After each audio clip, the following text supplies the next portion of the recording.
You've spoken a lot about Hamas before, called them evil. You did a second video called Make God Avenge Their Blood, in which you said that Hamas, in some ways, they are worse than Nazis, which some viewed as a very provocative statement. Why did you say that about them? The Nazis, I mean, here's a phrase I'll never use again, at least the Nazis. So at least the Nazis attempted to hide their crimes. So the Nazis obviously mechanized death. They had an Einsatzgruppen units that drove up to Jewish villages and would mow people down. And then they would bury them, and then they would try to hide the crimes. And it took, the Nuremberg team years to undig all of that material.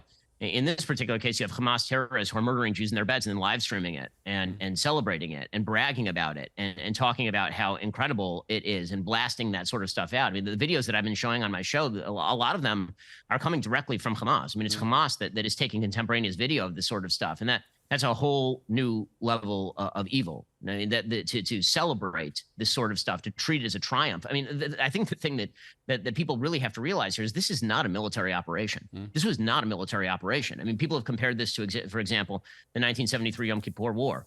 That was an awful moment in Israel's history when it was taken by surprise by the combined Arab armies around it. But that was a military operation with a military objective, which was to seize territory. This is not a military operation with a military objective. This was an operation directed specifically at civilians.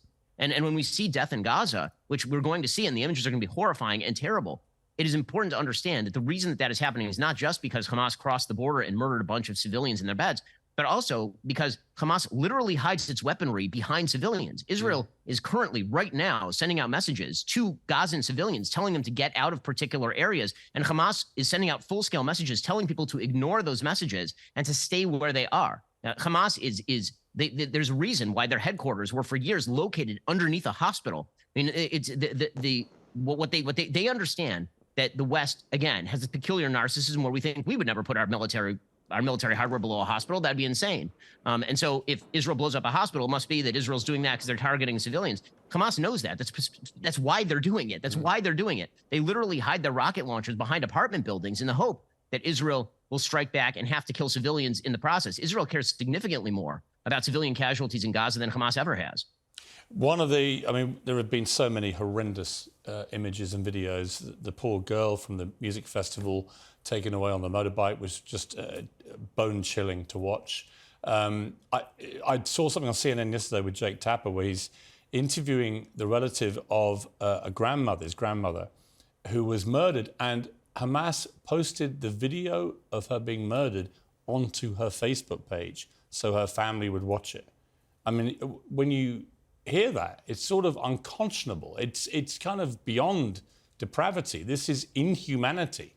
I mean, Piers, you're in the business of words, and I'm in the business of words, and I've found myself repeatedly over the last few days unable to find words to describe the kind of thing that we're seeing. And again, we stretch, I think, in the West, and I stretch as an American. I think we all stretch to try and find, what would drive somebody to do something like this. And the answer sometimes is that they're I don't know how to say this otherwise. They are not like you. Hamas is not like you. They don't think like you. They don't have the same priorities as you. They don't have the same values as you. And that means that any attempt to buy them off is bound to fail. And this is inextricably intertwined with the history. I mean, the fact is, Israel turned over the Gaza Strip in 2005. There were no Jews living in the Gaza Strip since 2005. The areas that were attacked in this particular terrorist attack are not areas that are in the so-called settlements, the Shtachim, in Judea, Samaria, what's called the West Bank.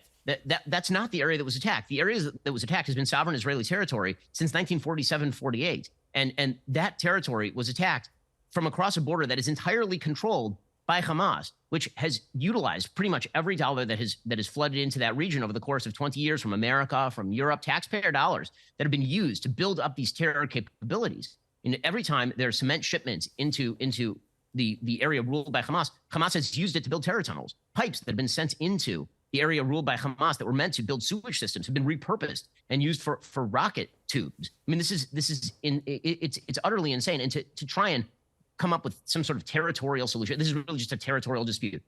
It is not a territorial dispute. It is a genocidal group that makes clear its own intentions. I don't know how many times people have to tell you who they are before we believe them. The reason that I've been saying that Hamas is genocidal for literally my entire career is because they say in their own founding documents that they are genocidal. It's not as though they're attempting to avoid culpability or responsibility for this. They are saying it out loud. They're begging you to take them seriously. Well, they're also terrorists. I mean, let's just be crystal clear. This is an act of terrorism that we saw at the weekend, the worst since 9/11, one of the worst terror attacks in modern history. And yet you have mainstream media, the BBC in Britain, refusing to describe Hamas as terrorists. They call them militants. Even John Simpson, one of their senior foreign correspondents and editors, said it's not a journalist's role to call groups like Hamas terrorists. He says calling someone a terrorist means you're taking sides and ceasing to treat the situation with due impartiality. The BBC's job is to place the facts before its audience and let them decide what they think honestly and without ranting.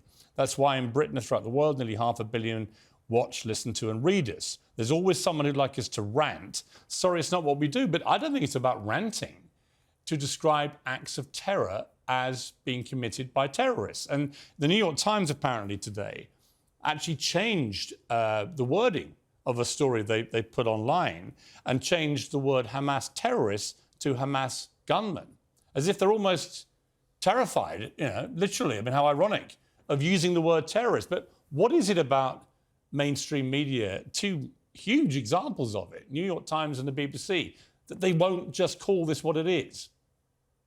I think that a lot of these groups are afraid of the political implications of just calling a terrorist a terrorist. I mean, when you acknowledge that the government of the Gaza Strip is in fact a terrorist government, that has some pretty large-scale implications for a lot of the political agendas at play. Because, of course, the great sort of dream of the West since at least the Oslo Accords has been that territorial concessions and that economic concessions would solve this problem. And when it turns out that an entire area is governed by a government that is in fact a terrorist government, is an actual terrorist group, then that has some pretty significant implications moving forward for the prospects in the region. And it also suggests that Israel has a moral duty, which it absolutely does, to protect its own citizenry by eviscerating that terrorist group from the planet.